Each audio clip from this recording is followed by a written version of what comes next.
The 7th of March, 1900, Volume 3. The soul who is conformed to the divine will finds God. This morning, finding myself outside of myself, I had to go round and round to find my blessed Jesus. Fortunately, I entered into a church and I found him on an altar where the divine sacrifice was being celebrated. Immediately I ran to him and I embraced him, telling him, "Finally, I have found you. You made me go round so much, to the point of tiring myself, and you were here." And he, looking at me with seriousness, not with the usual benignity, told me, "This morning I feel very embittered, and I feel the full necessity to lay hand to chastisements, to free myself of this load." And I immediately, "My dear, it is nothing. We will remedy it quickly. You will pour your bitternesses into me, and so you will be relieved of this load. Isn't it true?"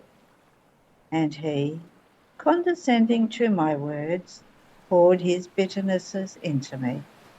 Then afterwards, clasping all of me to himself, as if he had freed himself of a heavy weight, he added, "The soul who is conformed to my will knows how to infiltrate herself so much into my power as to reach the point of binding me completely, and to her liking she disarms me as she wants. Ah, you, how many times you bind me." And while saying this, he assumed his usual sweet and benign appearance. End of the reading. The 7th of March, 1902, Volume 4. Before the divine presence, the soul acquires and copies within herself the ways of divine operating. As I was in my usual state, I saw my loving Jesus for just a little, and he told me, "My daughter, when I draw the soul before my presence, she receives the good of acquiring and copying within herself the ways of divine operating, in such a way that as she later deals with creatures, they feel within themselves the strength of the divine operating which this soul possesses." After this, I felt a fear about whether the things I do in my interior were pleasing to the Lord or not, and he added, "Why do you fear when your life is grafted with mine? Besides, everything you do in your interior has been infused by me, and many times I myself have done it together with you, suggesting to you how to do it and the way it would be pleasing to me. Other times I have called the angels, and united together they have done what you were doing in your interior. This means that I am pleased with what you do, and that I myself have taught it to you. Therefore, continue and do not fear." So I was reassured. End of the reading. The 7th of March, 1915, Volume 11. The enormous sins of the world, and even more those inside the church, cause chastisements as means of purification. The thought of the chastisements and of the fact that I might foment them by getting out of that state by myself was transfixing my heart. The confessor was still not well. I prayed and cried, and I couldn't make up my mind. Blessed Jesus came flashing by and left me free. Finally, moved by compassion, he came, and sympathizing with me and caressing me, told me, "My daughter, your constancy wins me. Love and prayer bind me, and almost wage a battle against me. This is why I came to be with you for a little while. I could not resist any more. Poor daughter, don't cry. Here I am, all for you. Patience, courage, Don't lose heart. If you knew how much I suffer to punish men, but the ingratitude of creatures forces me to do this. Their enormous sins, their incredulity, their will to almost challenge me. And this is the least. If I told you about the religious side, how many sacrileges, how many rebellions, how many pretend to be my children while they are my fiercest enemies. How many false sons are usurpers, self-interested and unbelievers. Their hearts are bilges of vice. These children will be the first to wage war against the church. They will try to kill their own mother. Oh, how many of them are already about to come out in the field. Now there is war among governments.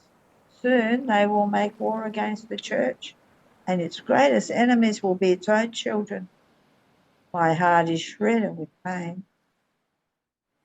In spite of all, I will let this storm pass by, and the face of the earth and the churches will be washed by the blood of the same ones who smeared and contaminated them.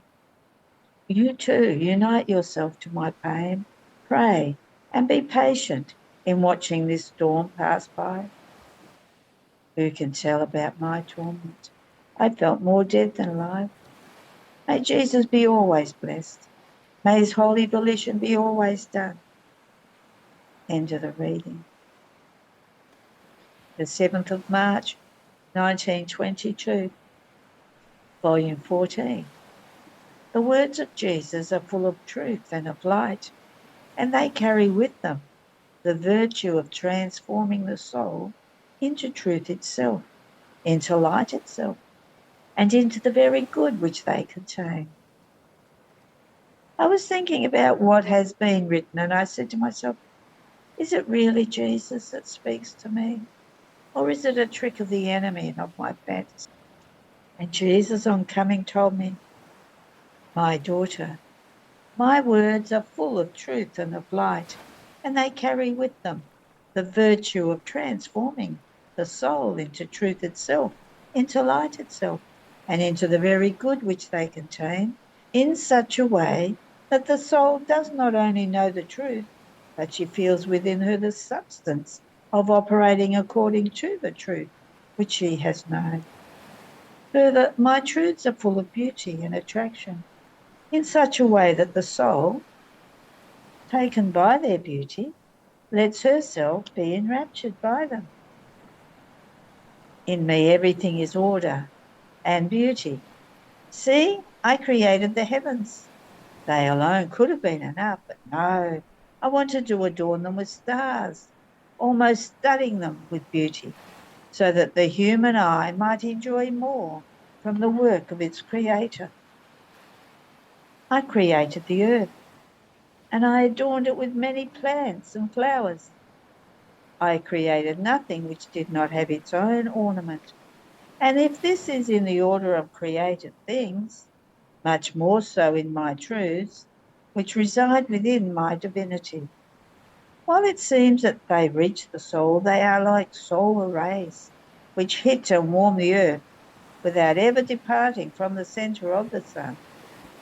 And the soul remains so enamoured with my truths that she finds it almost impossible not to put into practice the truths she has known, even at the cost of her life. On the other hand, when it is the enemy or the speculation of fantasy that want to speak about truths, they bring neither light nor substance nor beauty nor attraction. They are empty truths without life, and the soul does not feel the grace to sacrifice herself to put them into practice. Therefore, the truths that your Jesus tells you are full of life and of all that my truths contain. Why do you doubt? End of the reading. There are no more readings today.